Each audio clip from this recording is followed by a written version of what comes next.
Hello. इस lecture में हम लोग कम्युनिकेशन सिस्टम डिस्कस करने वाले हैं। स्टार्ट करते हैं एक कम्युनिकेशन सिस्टम के सारे कंपोनेंट से, बेसिक कंपोनेंट से।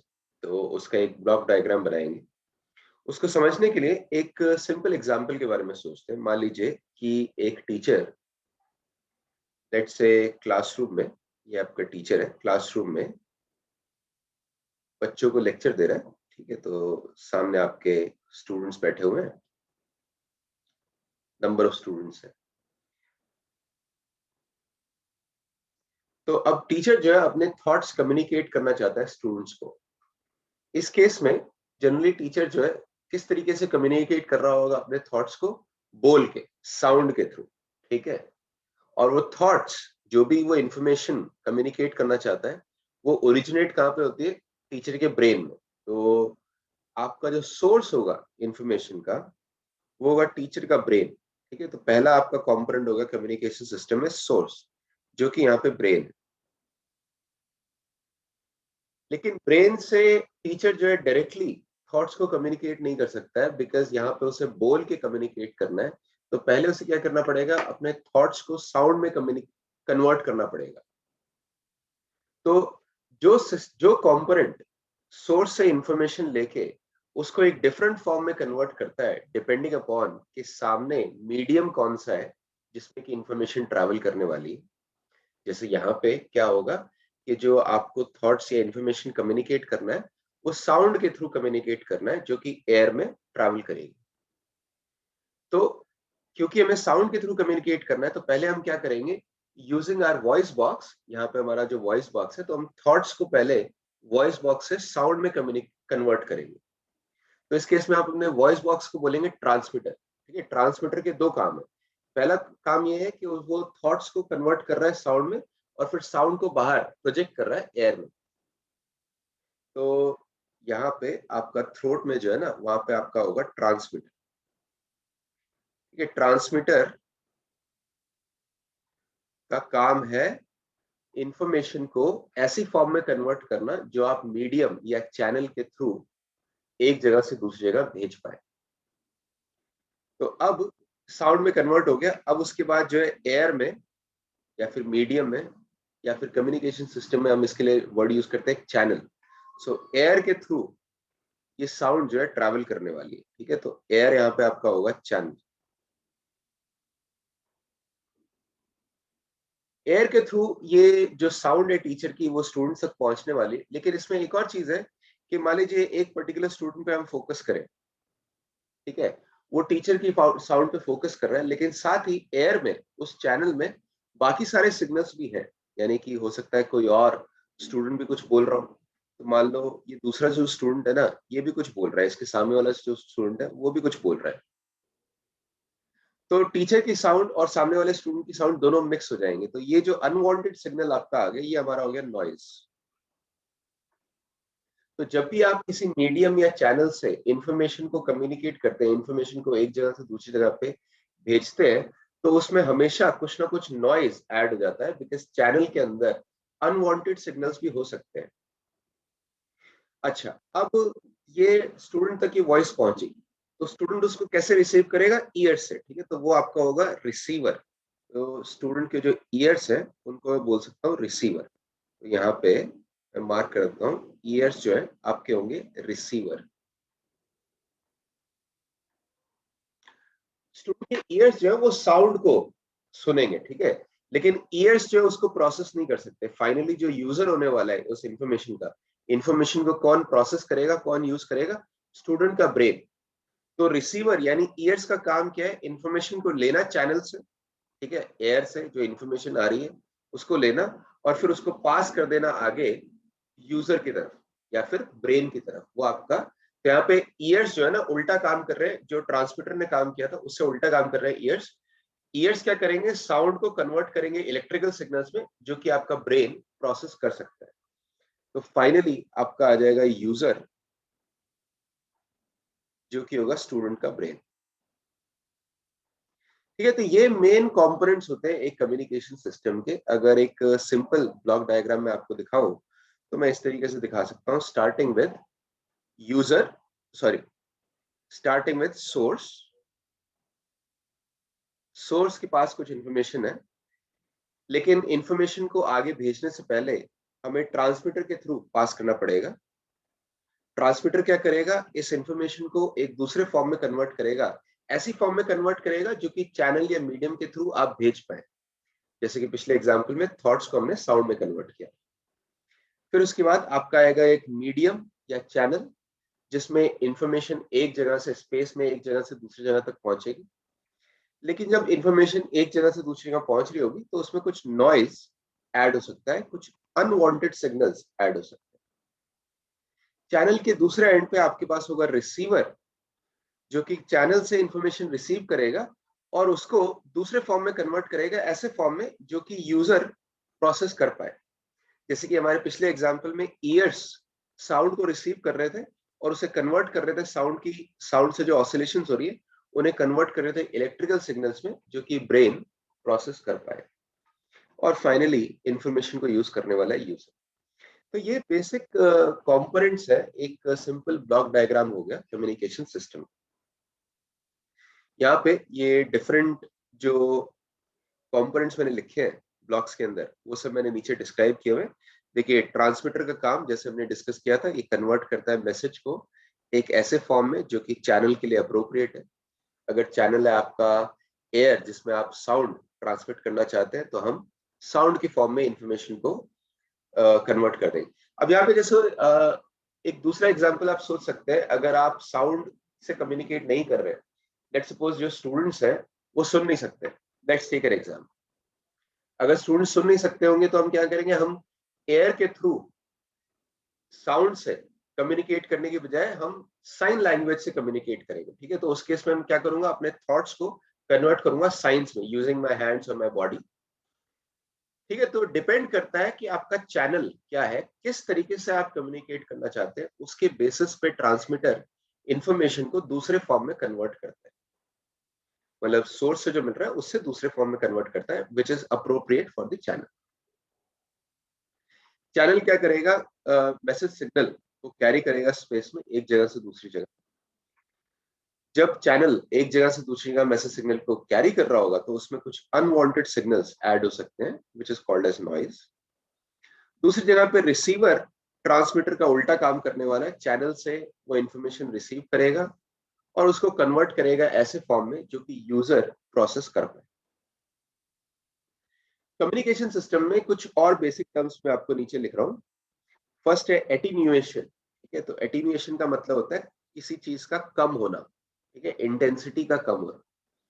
तो जनरली किसी भी कम्युनिकेशन सिस्टम में अगर सोर्स यहाँ पे है, जैसे मान लो मैं यहाँ पे बोल रहा हूँ क्लासरूम में एक जगह पे बोल रहा हूँ,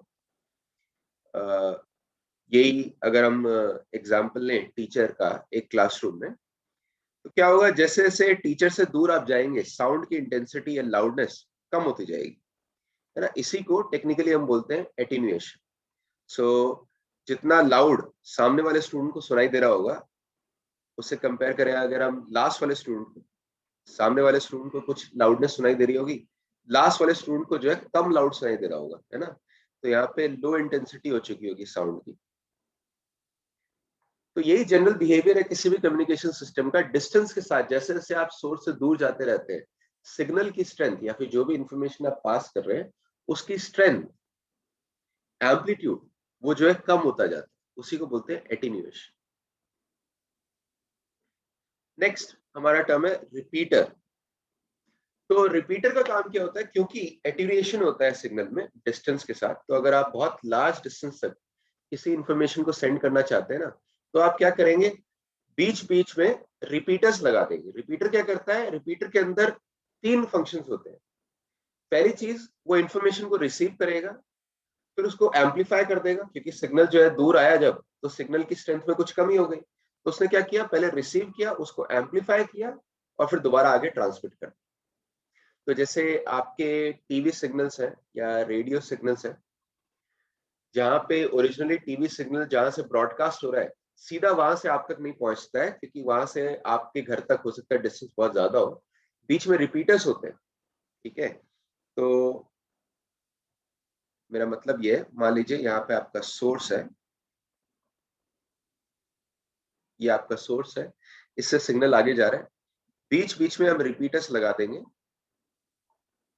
और फाइनली मान लीजिए आपका है यूजर। तो रिपीटर्स का क्या काम है, सोर्स के पास मान लो सोर्स ने जो इंफॉर्मेशन सेंड की है उसका कुछ एम्पलीट्यूड था, लेकिन डिस्टेंस के साथ साथ क्या होता है, वो एम्पलीट्यूड कम होता रहता है, इंटेंसिटी जो है कम होती रहती है। तो रिपीटर क्या करेगा, इसको पहले रिसीव करेगा, फिर इसको एम्पलीफाई करेगा, यानी इसके एम्पलीट्यूड को इंक्रीज कर देगा, और उसके बाद इसको आगे ट्रांसमिट कर देगा। ठीक है, तो यहाँ पे मैंने दो रिपीटर्स आपको दिखाए हैं, डिपेंडिंग ऑन डिस्टेंस के कितनी डिस्टेंस है यूजर और सोर्स के बीच में, नंबर ऑफ रिपीटर्स आप डिसाइड कर सकते हैं। तो इससे फायदा क्या हुआ कि आप ज्यादा डिस्टेंस तक कम्युनिकेट कर सकते हैं सिग्नल स्ट्रेंथ लेकिन मेंटेन करते हुए। ओके, रिपीटर हो गया। फिर है एक बैंडविड्थ। तो आप लोगों ने बैंडविड्थ, जैसे नाम से भी आपको लग रहा है बैंडविड्थ का मतलब यहाँ पे कोई रेंज की बात कर रहे हैं, बैंड यहाँ पे फ्रीक्वेंसी रेंज। तो आपका कोई सिग्नल है, कोई इंफॉर्मेशन है, वो जब आप कम्युनिकेट कर रहे हैं यूजिंग इलेक्ट्रोमैग्नेटिक वेव्स, तो उसमें जो भी फ्रीक्वेंसी की रेंज है उसको हम बोलेंगे बैंडविड्थ। बैंडविड्थ वर्ड किसी इंस्ट्रूमेंट के लिए भी यूज होता है। तो मान लीजिए कोई इंस्ट्रूमेंट है, वो कोई एक पर्टिकुलर फ्रीक्वेंसी रेंज में काम कर रहा होगा, तो हम बोल सकते हैं बैंडविड्थ ऑफ द इंस्ट्रूमेंट। जिस रेंज ऑफ फ्रीक्वेंसी में काम करेगा उसको बोल देंगे उस इंस्ट्रूमेंट की बैंडविड्थ है। ठीक है, तो bandwidth just means frequency range. Okay, so next है मॉड्यूलेशन। तो इंग्लिश में मॉड्यूलेशन का मतलब होता है, अगर हम लिटरली देखें तो इंग्लिश लैंग्वेज में मॉड्यूलेशन का मतलब होता है आप एक चीज को चेंज कर रहे हैं अकॉर्डिंग टू एक दूसरी चीज। ठीक है, तो दो वैल्यूज है, आप एक वैल्यू को चेंज कर रहे हैं दूसरी वैल्यू के हिसाब से। तो डोंट वरी, अभी समझ में आएगा। देखो, एक एग्जाम्पल से बात करते हैं यहाँ पे। मान लीजिए मैं आपको दो न्यूज देता हूँ। एक गुड न्यूज है, आप 1 लाख रुपए लॉटरी में जीत गए। दूसरा बैड न्यूज है, आप टेस्ट में फेल हो गए। मान लो मैं दोनों न्यूज जो है आपको इस तरीके से देता हूँ, एकदम एक मोनोटोन में, एक रोबोट की तरह। पहली न्यूज में आपको दूंगा आप 1 लाख रुपए जीत गए, दूसरी न्यूज में आपको दूंगा आप टेस्ट में फेल हो गए। या फिर जब मैं आपको न्यूज दे रहा हूं तो मैं अपनी आवाज को चेंज करूं या मॉड्यूलेट करूं, आवाज में मॉड्यूलेशन लाऊं इमोशंस के हिसाब से, जो न्यूज दे रहा हूं उसके इमोशंस के हिसाब से। तो अगर मैं आपको गुड न्यूज दे रहा हूं तो मैं आपको बोलूं आप 1 लाख रुपए जीत गए। जब आपको बैड न्यूज दे रहा हूं तो आप बोलो लेकिन आप टेस्ट में फेल हो गए। सो डू यू अंडरस्टैंड, यहाँ पे मैं अपनी वॉइस को चेंज कर रहा हूँ या फिर मॉड्यूलेट कर रहा हूँ इन्फॉर्मेशन के हिसाब से। जो इन्फॉर्मेशन मैं आपको दे रहा हूँ उसके हिसाब से मैं अपनी वॉइस को मॉड्यूलेट कर रहा हूँ। ठीक है, इंग्लिश में मॉड्यूलेशन का ये मतलब है। कम्युनिकेशन सिस्टम्स में सिमिलर मीनिंग है। कम्युनिकेशन सिस्टम में मीनिंग क्या है कि आप एक लो फ्रीक्वेंसी मैसेज, एक मैसेज है जिसकी फ्रीक्वेंसी लो है, उसको ट्रांसमिट करेंगे, उसको एक जगह से दूसरी जगह पे भेजेंगे using a high frequency carrier. तो यहाँ पे देखो, ट्रांसमिशन हम कर रहे हैं एक लो फ्रीक्वेंसी सिग्नल का जिसको हम मैसेज बोलेंगे, using a high frequency carrier. तो कैसे करेंगे इसको, हाई फ्रीक्वेंसी कैरियर से कैसे भेज सकते हैं? हाई फ्रीक्वेंसी कैरियर के अंदर कुछ चीजें हम चेंज करेंगे according to low frequency message. ठीक है, तो समझ में आया? इंग्लिश में जो मॉड्यूलेशन का मतलब होता है सिमिलर है। हाई फ्रीक्वेंसी कैरियर में कुछ वैल्यूज, मैं डिटेल आगे डिस्कस करूंगा, हाई फ्रीक्वेंसी कैरियर में कुछ वैल्यूज हम चेंज करेंगे according to low frequency message. इसको बोलते हैं मॉड्यूलेशन। तो काफी इंपॉर्टेंट पार्ट है इनफैक्ट इस चैप्टर को, तो आगे हम इसको काफी डिटेल में देखने वाले हैं। सो अगर अभी क्लियर नहीं है तो डोंट वरी। नेक्स्ट एक टर्म मैं बता रहा हूँ, ट्रांसड्यूसर। हो सकता है आपने पहले भी ये टर्म सुना हो। तो ट्रांसड्यूसर का काम है कि किसी भी सिग्नल को एक फिजिकल फॉर्म से दूसरे फॉर्म में कन्वर्ट करना। जैसे अगर आप अपने स्पीकर्स के बारे में सोचें, जो स्पीकर्स वगैरह होते हैं तो वो क्या करते हैं, आपने स्पीकर को ऑन किया तो उसमें से साउंड निकलने लगती है। लेकिन लेट सपोज आपने स्पीकर को लैपटॉप से कनेक्ट किया हुआ है, तो आपका लैपटॉप जो है स्पीकर को प्रोवाइड कर रहा है इलेक्ट्रिकल सिग्नल्स, और स्पीकर का काम क्या है, उन इलेक्ट्रिकल सिग्नल्स को साउंड में कन्वर्ट करना। ठीक है, तो इलेक्ट्रिकल सिग्नल से साउंड में कन्वर्ट करना, डिफरेंट फिजिकल फॉर्म में कन्वर्ट करना, इसको बोलते हैं कि जो डिवाइस ऐसा करता है उसको बोलते हैं ट्रांसड्यूसर। आई थिंक आप लोग समझ गए होंगे कि transmitter as well as receiver दोनों के अंदर ट्रांसड्यूसर एक कंपोनेंट होता है, ठीक है, क्योंकि दोनों ही ट्रांसमीटर और रिसीवर जो है दोनों ही सिग्नल को एक फॉर्म से दूसरे फॉर्म में कन्वर्ट करते हैं। अच्छा, अब नेक्स्ट मैं आपको दिखा रहा हूं कि इलेक्ट्रोमैग्नेटिक वेव्स की प्रोपेगेशन के 3 डिफरेंट मोड्स। तो थोड़ा समरी फॉर्म में यहाँ पे लिखेंगे, फिर आगे थोड़ा सा और डिटेल्स भी देखेंगे। तो 3 डिफरेंट मोड्स है, वो है आपके first ground waves, second sky waves और थर्ड स्पेस वेव्स। ठीक है, ये 3 डिफरेंट मोड्स। कौन सा मोड किस सिग्नल के लिए यूज होगा ये डिपेंड करता है आपकी इंफॉर्मेशन या सिग्नल की फ्रीक्वेंसी। अगर फ्रीक्वेंसी बहुत कम है, एकदम लो फ्रीक्वेंसी है, up to a few megahertz, यानी 1 megahertz 2 megahertz up to let's say 5 megahertz, तो हम यूज करते हैं ग्राउंड वेव्स। फिर उसके बाद 1 मेगाहर्ट्ज से लेके 30 टू 40 मेगाहर्ट्ज तक, सो नेक्स्ट जो रेंज आ गई आपकी, उसमें हम यूज करेंगे यानी फ्यू मेगाहर्ट्ज से लेके up to 40 megahertz. 40 megahertz generally maximum है, ज्यादातर 30 तक ही यूज कर सकते हैं, अपर लिमिट में ले रहा हूँ 40। ठीक है, इनका कोई फिक्स्ड वैल्यू नहीं होती कि यहां से यहां तक ही लेना है, एक जनरल रूल बता रहे, थंब रूल बता रहे। तो फ्यू मेगाहर्ट्ज से लेके अप टू 40 मेगाहर्ट्ज तक हम यूज करते हैं स्काई वेव्स, और 40 मेगाहर्ट्ज से ज्यादा अगर आपकी फ्रीक्वेंसी है तो हम यूज करते हैं स्पेस वेव्स। अब इन तीनों में डिफरेंस क्या देखो। ग्राउंड वेव्स कैसे प्रोपेगेट करते हैं? ग्राउंड वेव्स में एक एंटीना है आपका जो कि अर्थ पे लगा हुआ है। अर्थ एक गुड कंडक्टर है, ठीक है ना, इसीलिए हम इलेक्ट्रिकल सर्किट्स में ग्राउंड बोलते हैं, ग्राउंड कॉन्टैक्ट बोलते हैं, जिससे पोटेंशियल जीरो हो जाए। तो अर्थ के ऊपर आप करंट्स इंड्यूस कर सकते हैं। तो ग्राउंड वेव्स में क्या होता है, एंटीना आपका अर्थ के ऊपर करंट्स इंड्यूस करता है जो कि अर्थ की सरफेस के अलोंग ट्रैवल करते हैं एक जगह से दूसरी जगह। तो ये देखो मैंने लिखा हुआ है, ट्रांसमिशन इसमें होता है via induced currents on earth surface. क्योंकि अर्थ की सरफेस पे करंट इंड्यूस हो रहा है ना, अर्थ जो है एनर्जी कुछ एब्जॉर्ब कर सकती है। ठीक है, कोई भी आप ट्रांसमिशन सिस्टम लेंगे उसमें हमेशा कुछ ना कुछ एनर्जी लॉस होगा। तो यहाँ पे बड़ी जल्दी एटीन्यूएशन होता है, यानी सिग्नल स्ट्रेंथ कम होती है डिस्टेंस के साथ। जैसे जैसे डिस्टेंस बढ़ती जाएगी वैसे वैसे सिग्नल स्ट्रेंथ जो है कम होती जाएगी। और इनफैक्ट जो फ्रीक्वेंसी रेंज ऊपर मैंने लिखी हुई है ना, up to a few megahertz, उसका रीजन यही है क्योंकि जब आप फ्रीक्वेंसी को इंक्रीज करते हैं ना तो एटीन्यूएशन बढ़ जाता है। जितनी ज्यादा फ्रीक्वेंसी होगी ना, वो अगर आप ग्राउंड वेव से यूज कर रहे हैं तो जितनी ज्यादा फ्रीक्वेंसी का सिग्नल यूज करेंगे वो उतना ही कम डिस्टेंस पे उसकी स्ट्रेंथ जो है बहुत ही कम हो जाने वाली। ठीक है, मतलब कि जल्दी एटीन्यूएशन हो जाएगा अगर आप फ्रीक्वेंसी इंक्रीज करें तो, इसीलिए ज्यादा हाई फ्रीक्वेंसी पे इसको नहीं यूज करते हैं। ये देखो मैंने आगे नीचे लिखा भी हुआ है, ग्राउंड वेव्स, पहले तो ये दोनों चीजें सेम मैंने यूज कर ली। Attenuation increases rapidly as frequency increases. अच्छा, एक और चीज है कि ग्राउंड वेव में जो एंटीना आपने ग्राउंड पे या अर्थ पे फिक्स किया है उसका साइज साइज जो है वेवलेंथ के कंपेरेबल होना चाहिए। इनफैक्ट मिनिमम साइज जो है आपका होना चाहिए λ/4। तो अगर फ्रीक्वेंसी कम है, क्योंकि फ्रीक्वेंसी और वेवलेंथ में इनवर्स रिलेशन होता है, हम जानते हैं ना, C = λf, यानी कि लैम्डा इज C/f। तो अगर फ्रीक्वेंसी कम है तो लैम्डा ज्यादा होगा।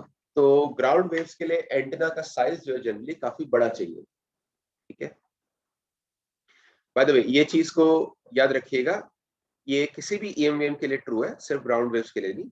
एंटीना का साइज जो आपको चाहिए वो लैम्डा से कंपेरेबल होना चाहिए। मिनिमम साइज जो आपको चाहिए वो λ/4 होता है। अच्छा, ये हो गया ग्राउंड वेव। स्काई वेव में क्या होता है? स्काई वेव में हम एक तरह से टोटल इंटरनल रिफ्लेक्शन या TIR का प्रिंसिपल यूज करते हैं। एटमॉस्फेयर में एक लेयर है जिसमें आयंस होते हैं, सन की लाइट से इलेक्ट्रॉन्स जो उसमें से निकल जाते हैं मॉलिक्यूल्स में, तो वहां पे आयंस की एक लेयर होती है जिसको बोलते हैं आयनोस्फीयर। आयनोस्फीयर का जो रिफ्रैक्टिव इंडेक्स है वो हाइट के साथ चेंज होता है। तो अगर मैं आपको ये आयनोस्फीयर लेयर दिखाऊं तो इसमें क्या होगा, ये नीचे मान लीजिए आपकी अर्थ है, इसमें क्या होगा, इनिशियली जब आपकी हाइट इंक्रीज कर रही होगी ना तो आयंस की नंबर डेंसिटी इंक्रीज करती है, number density of ions, increases,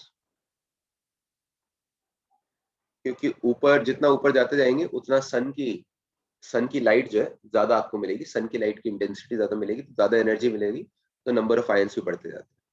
initially number density of ions increase करती है, उसके बाद आगे number density of ions decrease करती है, बिकॉज जितना दूर आप जाते हैं अर्थ से उतना एटमॉस्फेयर की डेंसिटी कम होती है।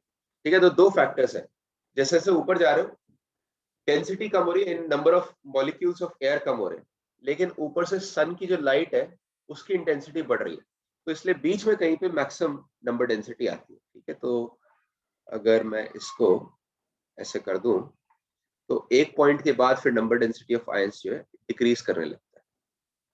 तो ये जो मिडल में मैंने लेयर ड्रॉ की है यहाँ पे maximum number density of ions है। तो इसके बारे में हम क्यों बात कर रहे हैं, नंबर डेंसिटी ऑफ आयंस जितनी ज्यादा बढ़ती है ना उतना रिफ्रैक्टिव इंडेक्स आपका कम होता जाता है। मेरा मतलब ये है कि नंबर डेंसिटी ऑफ आयंस मान लो स्मॉल एन है, तो जैसे जैसे स्मॉल एन इंक्रीज करेगा रिफ्रैक्टिव इंडेक्स जो है कम होता जाएगा। तो बीच में जहां पे नंबर डेंसिटी ऑफ आयंस आपका मैक्सिमम आया ना, वहां पे ये जो बीच में आपका मैक्सिमम आया था वहां पे मिनिमम रिफ्रैक्टिव इंडेक्स होने वाला है। ठीक है, यहाँ पे minimum value of refractive index होने वाली। इससे क्या हुआ, इससे जो है आप देख सकते हैं एक इफेक्ट आएगा टीआईआर वाला। आप रियलाइज करिए कि अगर रिफ्रैक्शन में आप जा रहे हैं डेंसर से रेयरर मीडियम, यानी ज्यादा रिफ्रैक्टिव इंडेक्स से कम रिफ्रैक्टिव इंडेक्स में जा रहे हैं, तो आपकी लाइट जो है नॉर्मल से अवे बेंड करती है। सही बोल रहा हूँ ना मैं, देखो अगर आप डेंसर से रेयरर जा रहे हैं ना तो लाइट नॉर्मल से दूर बेंड करेगी, इस तरीके से बेंड करेगी। तो इसका मतलब क्या होगा ना, अगर आपने कोई सिग्नल मान लीजिए अर्थ से आयनोस्फीयर की तरफ भेजा इस तरीके से, तो देखो यहाँ पे नॉर्मल के साथ ही कुछ एंगल बना रहा है, जैसे जैसे ऊपर जा रहा होगा रिफ्रैक्टिव इंडेक्स कम होता जाएगा तो नॉर्मल के साथ एंगल बढ़ता जाएगा। यानी ऐसे आपको जो अभी डायग्राम में दिखाई दे रहा है, डायग्राम में इस तरीके से यानी क्लॉकवाइज रोटेट करेगी, क्लॉकवाइज बेंड करेगी आपकी लाइन। तो टीआईआर वाला इफेक्ट हो सकता है, ऐसे जो बेंड कर रही है एक पॉइंट पे इसका एंगल हो जाएगा नॉर्मल के साथ 90 डिग्री, उसके बाद कंप्लीट रिफ्लेक्शन हो जाएगा। ठीक है, तो यहाँ पे टीआईआर होगी। याद करिए टीआईआर भी टेंसर टू रेयरर जाने में ही होता है। ठीक है, तो ये टीआईआर का इफेक्ट इसलिए आता है बिकॉज जैसे जैसे आप ऊपर जा रहे हैं number density of ions initially increase करती है, अगर नंबर डेंसिटी इंक्रीज करती है तो रिफ्रैक्टिव इंडेक्स जो है कम होता है, और बिकॉज रिफ्रैक्टिव इंडेक्स कम होता है तो आपकी जो कोई भी ईएम वेव्स है, या जनरल में बोल देता हूँ लाइट, लाइट हम लाइट से यहाँ पे मेरा मतलब विजिबल लाइट नहीं, कोई भी जनरल ईएम वेव्स, तो ईएम वेव्स जो आपकी है वो बेंड करेंगी नॉर्मल से दूर। तो जब वो बेंड करती है नॉर्मल से दूर तो वहां पे टीआईआर वाला इफेक्ट हो जाता है और ये वापस आ जाती है। इसको हम बोलते हैं स्काई वेव्स। ठीक है, this is called as sky waves, जो कि सेकंड वाले में हमने यूज किया हुआ। स्काई वेव्स हम यूज करते हैं जिसमें मैंने बताया अप टू 40 मेगाहर्ट्ज। इसका रीजन ये है कि 40 मेगाहर्ट्ज से ज्यादा जब आप चले जाते हैं, बिकॉज रिफ्रैक्टिव इंडेक्स किसी मीडियम का यहाँ पे नंबर डेंसिटी ऑफ आयंस पे डिपेंड कर ही रहा है, लेकिन इससे पहले प्रिज्म में आपने सुना होगा कि प्रिज्म में डिस्पर्जन इसलिए होता है क्योंकि रिफ्रैक्टिव इंडेक्स जो है वेवलेंथ या फ्रीक्वेंसी पे भी डिपेंड करता है। तो जब आपकी फ्रीक्वेंसी 40 मेगाहर्ट्ज से ज्यादा हो जाती है ना, तो जो रिफ्रैक्टिव इंडेक्स का वेरिएशन है वो सिग्निफिकेंट नहीं होता है, और जो आयनोस्फीयर की लेयर है वो एक तरह से ट्रांसपेरेंट की तरह काम करती है। मतलब कि अगर आपकी फ्रीक्वेंसी 40 मेगाहर्ट्ज से ज्यादा है, ठीक है, फ्रीक्वेंसी अगर आपकी 40 मेगाहर्ट्ज से ज्यादा है तो इसमें बेंडिंग सफिशिएंट नहीं होती है, ये सीधा ऊपर निकल जाएगी अगर फ्रीक्वेंसी आपकी ग्रेटर देन 40 मेगाहर्ट्ज। ठीक है, तो इसीलिए उसको अप टू 40 मेगाहर्ट्ज ही यूज करते हैं। तो फिर से मैं बोल रहा हूँ एक बार, स्काई वेव्स का क्या पॉइंट्स है, दो पॉइंट्स। पहला पॉइंट 40 मेगाहर्ट्ज तक यूज करते हैं। होता क्या है, आयनोस्फीयर में टीआईआर होता है। तो ये मान लो आपका ट्रांसमीटर है, इधर दूसरी साइड है रिसीवर। ट्रांसमीटर से आप ईएम वेव्स भेजेंगे स्काई की तरफ, एटमॉस्फेयर की तरफ, वहां से रिफ्लेक्ट होके वो रिसीवर तक पहुंचेंगे। ये मैंने नीचे लिखा हुआ है, this is TIR from ionosphere. और आयनोस्फीयर आपका ट्रांसपेरेंट हो जाता है 40 मेगाहर्ट्ज से ज्यादा हायर फ्रीक्वेंसीज के लिए। 40 मेगाहर्ट्ज से ज्यादा की फ्रीक्वेंसी के लिए हम यूज करते हैं space waves. Space waves is simply line of site transmission, मतलब ट्रांसमिटर एंटीना है, उससे जहां तक आपकी लाइन ऑफ साइट है, यानी डायरेक्टली एक पॉइंट से दूसरे पॉइंट तक डायरेक्टली आप ट्रांसमिशन कर रहे हैं। इसका मतलब लेट्स से ये आपका है एक एंटीना, तो जहां तक इससे डायरेक्टली स्ट्रेट लाइन पहुंच सकती है, यहां तक ये पहुंच सकता है, यहां तक पहुंच सकता है, लेकिन अगर आप सोचें यहाँ पे कोई पॉइंट, तो वो इसकी लाइन ऑफ साइट में नहीं आएगा, ठीक है ना, क्योंकि अर्थ कर्व हो चुकी है, तो उसकी लाइन ऑफ साइट में नहीं आने वाला, बिकॉज यहाँ पे ये ईएमएफ तो सीधा ऐसे चली जाएगी। तो इस वाले पॉइंट पे जो मैंने ब्लू में मार्क किया हुआ है, वहां तक आप लाइन ऑफ साइट कम्युनिकेशन नहीं कर पाएंगे। तो यानी कि कोई भी एंटेना है, उसकी कोई एक पर्टिकुलर रेंज होगी, कोई एक पर्टिकुलर मैक्सिमम डिस्टेंस होगी जहां तक वो मैक्सिमम कम्युनिकेट कर सकता है using line of site transmission. तो उस डिस्टेंस भी हम आगे कैलकुलेट करने वाले हैं। यही मैंने देखिए नीचे लिखा हुआ है कि लाइन ऑफ साइट ट्रांसमिशन, यहाँ पे मैंने आपको दो एंटेनास दिखाए हुए कुछ हाइट पे, एक ट्रांसमीटर और एक रिसीवर। तो ट्रांसमीटर से डायरेक्टली डायरेक्टली मतलब सीधा स्ट्रेट लाइन में आपका ईएम वेव ट्रांसमीटर से रिसीवर तक जा रहा है। इसमें एक्चुअली एक दूसरा ऑप्शन भी है, अगर आप अर्थ के कर्वेचर को बाईपास करना चाहते हैं तो आप क्या कर सकते हैं, पहले क्योंकि आयनोस्फीयर तो अब आपका ट्रांसपेरेंट हो गया, तो आप इसको एटमॉस्फेयर की तरफ भेज दीजिए, वो डायरेक्टली ऊपर चली जाएगी, टीआईआर नहीं होगा। तो ऊपर अगर आपको कोई सैटेलाइट है, वो एक रिपीटर की तरह काम कर सकता है, ठीक है। तो ट्रांसमीटर से पहले रिसीव करेगा सैटेलाइट, और फिर सैटेलाइट इसको एम्पलीफाई करके दोबारा ट्रांसमिट कर देगा, और फाइनली ये रिसीवर तक पहुंच जाएगी, ठीक है ना। तो ये जो मॉडल हमने दिखाया सैटेलाइट वाला, उसका फायदा क्या है कि अब आपको जो अर्थ कर्वेचर की वजह से जो लिमिट आई थी, उसको आप बाईपास कर सकते हैं। ओके, तो स्काई वेव्स में मैंने डिटेल्स थोड़ी और आगे लिखी हुई है, जो कि मैं आपको ऑलरेडी बता चुका हूँ, सेम चीजें मैंने दोबारा लिखी हुई है यहाँ पे। लेकिन मैंने लिखा है कि इनिशियली आयंस डेंसिटी जो इंक्रीज करती है, और जहां पे maximum number of ions density होती है, वहां पे लोएस्ट रिफ्रैक्टिव इंडेक्स आता है, इसीलिए टीआईआर हो जाता है। ओके, और ग्रेटर फ्रीक्वेंसीज के लिए ईएम वेव्स जो है डायरेक्टली पास थ्रू कर जाएंगी, एक तरह से वो ट्रांसपेरेंट लेयर की तरह बिहेव करेगा ज्यादा बड़ी फ्रीक्वेंसीज के लिए। स्पेस वेव्स में जैसे मैंने बोला ग्रेटर देन 40 मेगाहर्ट्ज के लिए लाइन ऑफ साइट, एलओएस मतलब हम बोल रहे हैं लाइन ऑफ साइट कम्युनिकेशन। अब यहाँ पे मैं डिराइव करने वाला हूँ कि अगर एक एंटेना है हमारे पास जिसका एक हाइट अपने को गिवन है, तो मैक्सिमम मान लीजिए हाइट है यहाँ पे h, ठीक है। तो मैक्सिमम कितना डिस्टेंस तक वो लाइन ऑफ साइट कम्युनिकेशन कर सकता है। तो ये एंटेना आपका ट्रांसमीटर एंटेना भी हो सकता है, रिसीवर एंटेना भी हो सकता है। तो देखो ये आपका एंटेना है, यहाँ पे नोटिस करो जो एंटेना की हाइट है ना, मैंने वर्टिकल डायरेक्शन में लिया। किसी भी जगह पे वर्टिकल डायरेक्शन क्या होती है, जिस डायरेक्शन में आपकी जी होती है, एक्सेलरेशन ड्यू टू ग्रेविटी, यानी सेंटर को ज्वाइन करने वाली लाइन, मतलब रेडियल लाइन, ठीक है ना। तो जो रेडियल लाइन है ना, उसी पे आपकी हाइट मैंने दिखाई है, बिकॉज किसी भी जगह पे रेडियल लाइन ही आपकी वर्टिकल डायरेक्शन बताती है। ओके, तो अब हम क्या कर रहे हैं, अर्थ का रेडियस अगर अपने को पता है कैपिटल आर, एंटेना की हाइट पता है एच, और यूजुअल अजम्पशन मैं ले रहा हूँ यहाँ पे H very small as compare to capital R. Earth का रेडियस है 6400 किलोमीटर, तो उसके कंपैरिजन में अगर हमारा हाइट कम है, उस केस में हम इसको कैलकुलेट करेंगे। तो हम देख रहे हैं कि मैक्सिमम कितना डिस्टेंस तक लाइन ऑफ साइट कम्युनिकेशन ये कर सकता है, जो कि मैंने डायग्राम में आपको दिखाया हुआ है डी। आई होप ये डायग्राम क्लियर है, बट फिर भी एक बार यहाँ पे इसको देख लेते हैं कैसे हमने ड्रॉ किया है।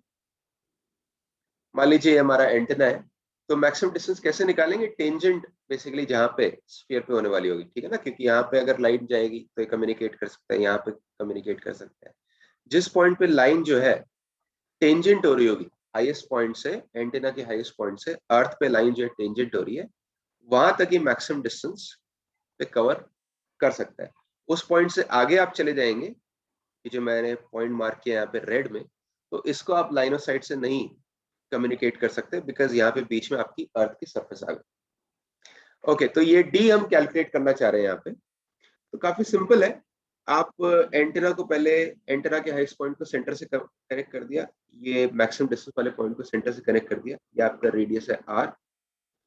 रेडियस यहाँ पे टेंजेंट के परपेंडिकुलर है, और ये वाली हाइट, ये वाली जो टोटल डिस्टेंस है आपकी r प्लस एच हो गई, बिकॉज एंटेना की हाइट आपकी h थी। तो अब यहाँ पे देखो एक राइट ट्राइंगल आपके पास है जिसका हाइपोटेन्यूज है r प्लस एच, एक साइड है कैपिटल R और दूसरी साइड है आपका, दूसरा परपेंडिकुलर साइड है मैक्सिमम डिस्टेंस d। तो आप बड़ी इजीली मैक्सिमम डिस्टेंस d निकाल सकते हैं यूजिंग पाइथागोरस थ्योरम। ये मेरे नोट्स में लिखा हुआ है, नोट्स से वापस चलते हैं। देखिए, let me clear this. Same जो डायग्राम की अभी मैं बात कर रहा था, ये आपका r प्लस एच साइड है, फिर ये आपका r, बिकॉज ऊपर वाली जो साइड है ये टेंजेंट है स्फीयर के, तो इन दोनों के बीच में एंगल है 90 डिग्री। तो ये आपका राइट ट्रायंगल बन चुका है पाइथागोरस थ्योरम यूज कर। तो r प्लस एच का whole square is R square plus D square. Expand कर दीजिए r plus H whole square को, आर स्क्वायर कैंसिल हो जाएगा, ये टर्म आपके पास आ जाएगी। तो डी स्क्वायर की वैल्यू अगर यहाँ पे मैं आर स्क्वायर कॉमन ले लूँ दोनों टर्म से, तो देखिए एक आएगा आपका h बाय आर का होल स्क्वायर और दूसरा आएगा 2 इंटू एच बाय आर। अब यहाँ पे मैं यूजुअल जो अप्रोक्सीमेशन हम लेते हैं, फर्स्ट ऑर्डर अप्रोक्सीमेशन, वो अप्लाई करने वाला हूँ। फर्स्ट ऑर्डर अप्रोक्सीमेशन मतलब अगर कोई वैल्यू आपके पास लेट से एप्सिलॉन, उसकी वैल्यू स्मॉल है, ठीक है, एप्सिलॉन जो है एक स्मॉल वैल्यू है, तो एप्सिलॉन की पावर 1 उसको हम इग्नोर नहीं करेंगे, फर्स्ट ऑर्डर को इग्नोर नहीं करेंगे, लेकिन higher powers epsilon square, epsilon cube, इनको इग्नोर कर दें। ठीक है, यही आपका बाइनोमियल अप्रोक्सीमेशन में भी यूज होता है और डिफरेंशिएशन में भी, कैलकुलस की डेरिवेशंस में भी आपने फर्स्ट ऑर्डर अप्रोक्सीमेशन देखा होगा। तो वही हम लगाने वाले हैं यहाँ पे, क्योंकि h स्मॉल है काफी r के कंपैरिजन में, तो h by r is very small as compare to 1। इसका मतलब h बाय r का जो पावर 2 आ रहा है ना यहाँ पे, इसको मैं नेग्लेक्ट कर दूंगा, लेकिन h बाय r का जो पावर 1 है सेकेंड टर्म में, उसको इग्नोर नहीं करेंगे। तो आपके पास क्या बच जाएगा, R square into 2h by R. ठीक है, ये फर्स्ट वाली टर्म आपकी इग्नोर होगी। Let me just make this more clean, थोड़ा सा क्लीन कर देते हैं इसको। आई वाज सेइंग, हाँ, मैं बोल रहा था कि h by r is very small as compare to 1। तो फर्स्ट टर्म को नेग्लेक्ट करने वाले, सेकेंड टर्म को नेग्लेक्ट नहीं करेंगे। ठीक है, तो फर्स्ट टर्म को आप भूल जाइए, यानी कि यहाँ पे क्या बच जाएगा, R square into 2h by R, जिस सेम एज 2rh। ये आपकी डी स्क्वायर की वैल्यू आई 2rh, यानी डी की वैल्यू होगी स्क्वायर रूट ऑफ 2rh। तो इससे क्या पता लग गया, maximum distance for line of site communication, अगर आपको टावर की हाइट गिवन है h। यहाँ पे जो टावर है ये रिसीवर टावर भी हो सकता है, ट्रांसमीटर टावर भी हो सकता है। अगर आपने रिसीवर और ट्रांसमीटर दोनों को ही एक एक टावर पे रख दिया है, तो आप डिस्टेंस जो है इंक्रीज कर सकते हैं, जो कि मैं नेक्स्ट डायग्राम में आपको दिखा रहा हूँ। मान लीजिए ट्रांसमीटर की हाइट है ht, रिसीवर की हाइट है hr, तो ठीक है ना, रिसीवर से एक मैक्सिमम डिस्टेंस तक ये रिसीव कर सकता है, जो कि हमने डिराइव किया रूट ऑफ 2rhr। ट्रांसमीटर आपका एक maximum distance root of 2rht तक ट्रांसमिट कर सकता है। तो टोटल डिस्टेंस जो इनके बीच में हो सकती है वो अब इंक्रीज होगी, दोनों को ऐड कर देंगे, root of 2rhr plus root of 2rht। इतना मैक्सिमम डिस्टेंस तक आप रख सकते हैं ट्रांसमीटर और एंटीना के हाईएस्ट पॉइंट्स के बीच में। ओके, अब नेक्स्ट हम डिस्कस करने वाले हैं मॉड्यूलेशन, जो कि हम बात करेंगे, जिसकी बात हम करने वाले हैं नेक्स्ट लेक्चर में।